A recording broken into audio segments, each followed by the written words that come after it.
Alright, hello, my name is Vera Rahman, and for my final project for Korean 3415, I'm going to review the main standing next.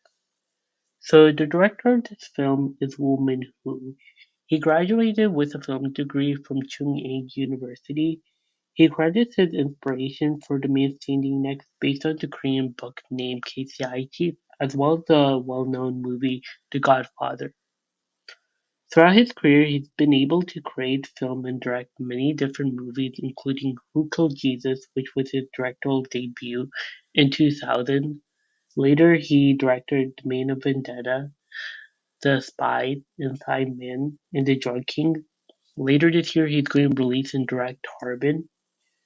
The main seating next was also able to receive many different awards and be nominated for them as well, including the Best Director and the Best Screen play at award shows such as the 56th Bay Kang Sang Art Award, the 29th Bull Film Award, and the 41st Blue Dragon Film Awards.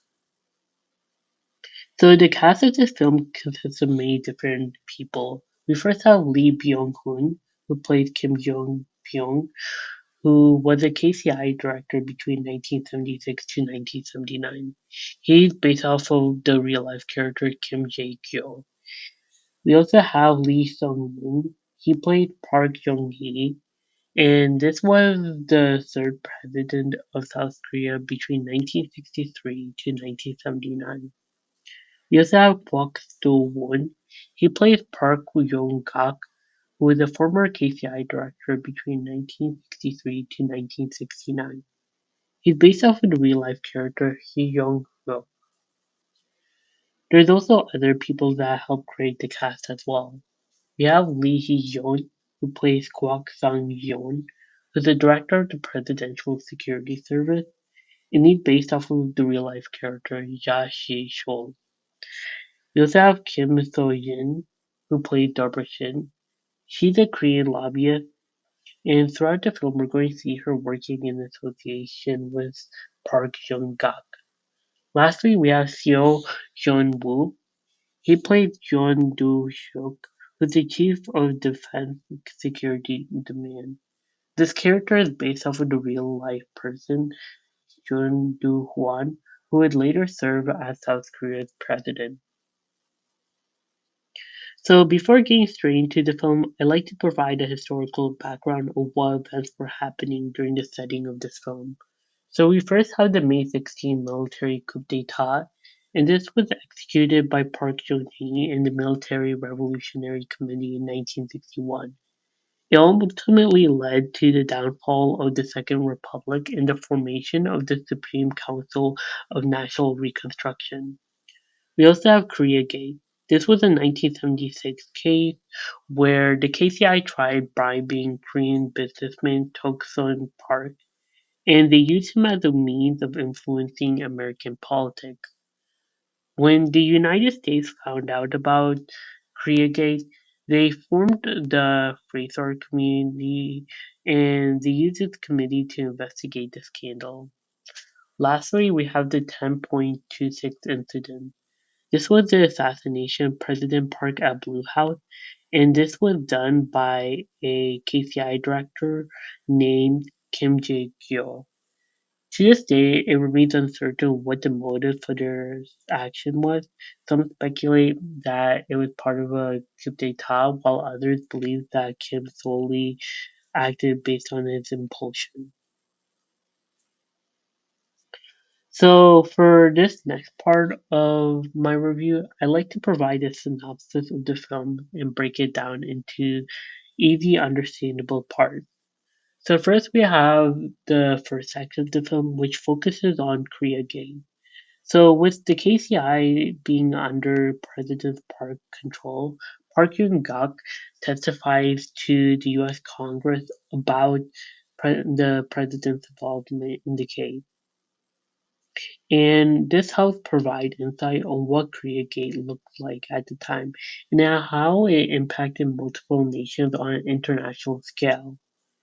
So once President Park learns about Yoon-gak's testification, he sends KCI director Kim Yo-byung on a mission where he has to meet with Yoon-gak and stop him from publishing the manuscript of the case.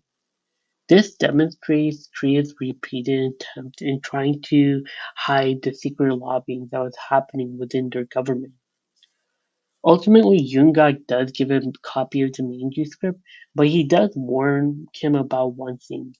He tells that President Park had been financially supported from many banks in Switzerland.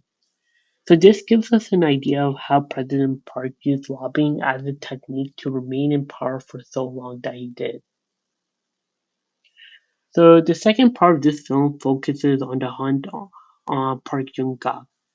So Park Yoon-gak decides to publish the manuscript to the United States Congress, and this debunks all of President Park's myths.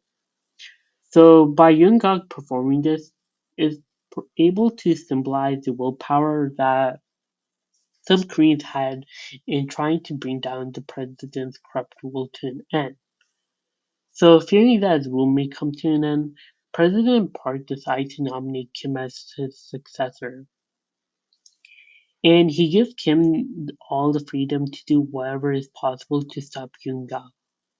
So with this action, we're able to learn that the president did not show any sympathy for his former allies, and he would do anything possible, including killing them if he had to bring them to an end.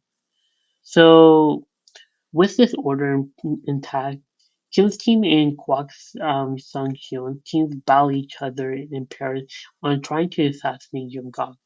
Ultimately, Kim's team is able to get the job done first, and Young-gak is killed by an agent named Ham Dang-yong. And uh, and once he's killed, he's put and disposed inside of a grinder at a local farm in Paris. And I believe that this scene is important because it demonstrates the ruthlessness that South Korea showed to its traitors. So, in the third part of the film, we learn that Kim is starting to lose much of his power as being a KCI director. When word comes out about Park Yoon-gak's death, President Park becomes upset with how Kim killed Yoon-gak. To him, he didn't see this as a resolution to the issue of the money that Yoon-gak had allegedly stole. And I found this interesting because it shows the hypocrisy and corruption of President Park. Because earlier in the film, he did mention to Kim that Kim could handle Yoon-gak's manner in any way that he wanted to, and that did include death. Later on in the film, we see Kim eavesdrop in a conversation between President Park and Kwak at Bangkok, which Kim is not invited to. During this conversation, Kim is able to learn that Park wants to send Kim back to America and replace Kim with a new KCI director. Through this, we're able to learn that wiretapping and bugging devices were a huge role in the Korean government in learning new information. In the last act, President Park's assassination is played out.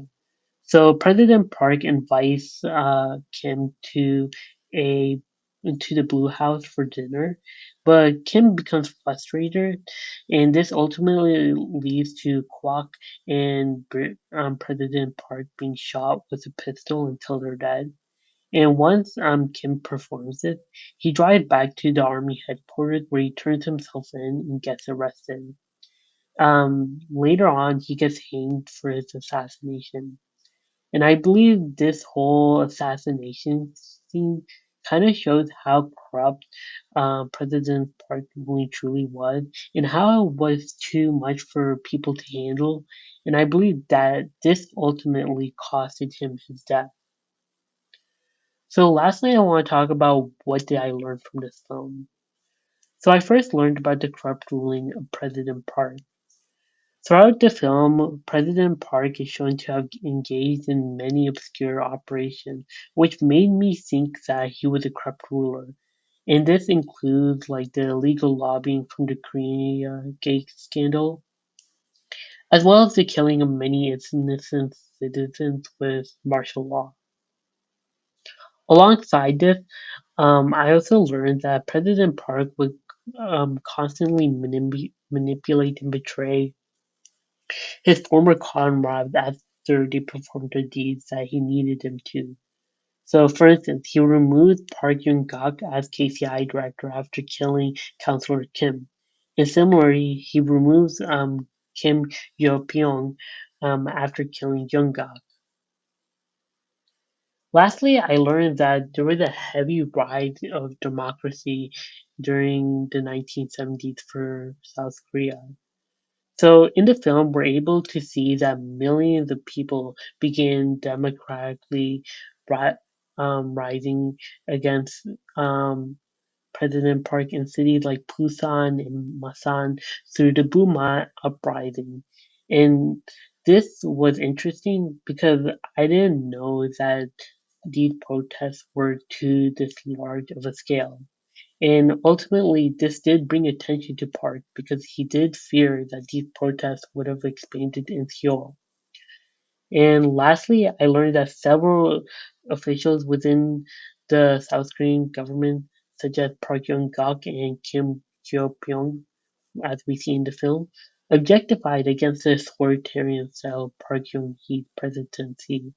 And as I reiterated earlier, I think that these actions were able to bring an end to Park's regime as being South Korea's president. So ultimately, this concludes my presentation. Thank you for watching and have a great day.